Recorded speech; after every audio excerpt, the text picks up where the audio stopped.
Holy smokes, it's 2025, and that means it's time for the 2024 year in review and predictions for 2025 for the Phoenix area real estate market.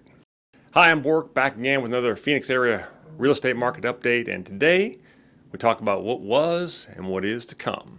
Now, one of the key factors influencing the Phoenix market in 2024, of course, was the continued impact of higher mortgage interest rates, which fluctuated between 6.5% and 7.5% all year long.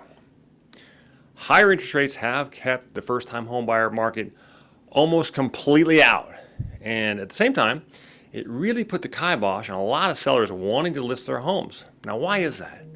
Because sellers usually become buyers after they're sellers.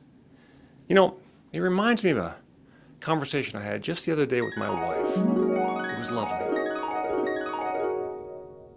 Honey, killer house just came up in Cave Creek. Big guest house. We've always talked about moving to Cave Creek with the separate office, the guest house, separation from the kids. And look at this thing. It has a big workshop with a compressor even. A compressor. Do you even know what that is? Well, no. Okay, so we're going to sell our house, move up to a bigger mortgage payment. We'll be trading our 4% interest rate for 7%. How much more are we going to have to pay monthly?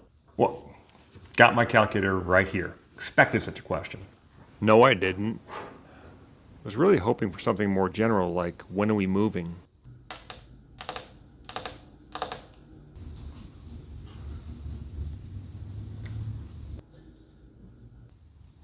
Okay, it only adds about $3,500 extra a month.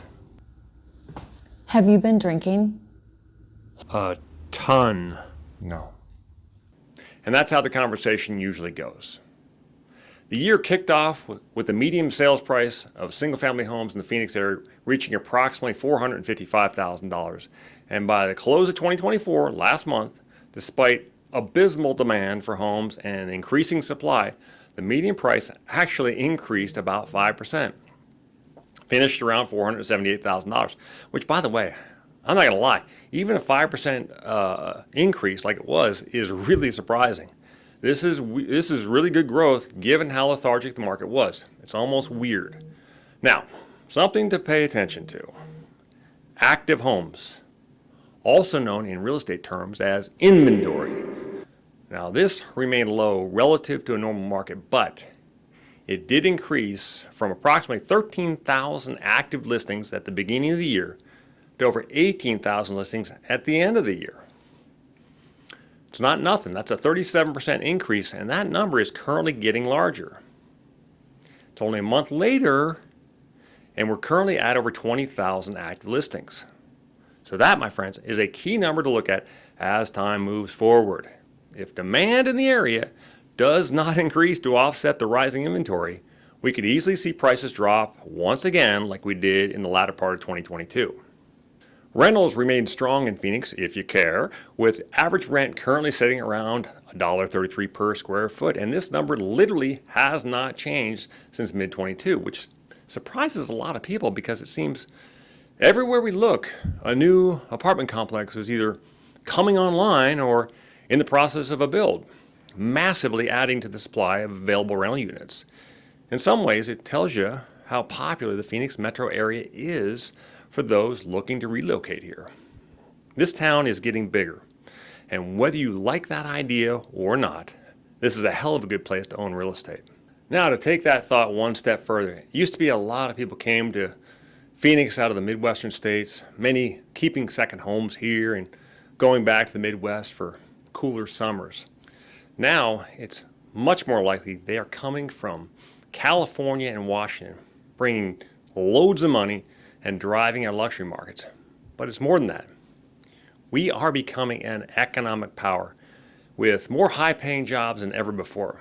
Now, those who live here and are paying any attention whatsoever know that Chandler, with a massive Intel presence, one among many high-tech companies in Chandler, is sort of our own little Silicon City. But now, the North Phoenix area is absolutely on the map with a new TSMC $40 billion chip plant, a portion of which came online this last year as the remainder gets built out, but it makes you wonder what companies and developments are going to follow such a behemoth.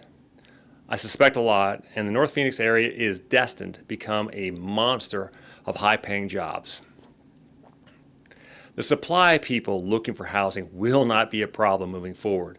Interest rates are the current problem. They are currently shutting too many people out of the marketplace. If interest rates this year mirror 2024, and I believe that is a very good possibility, we can likely expect more of what we saw in 2024 in 2025.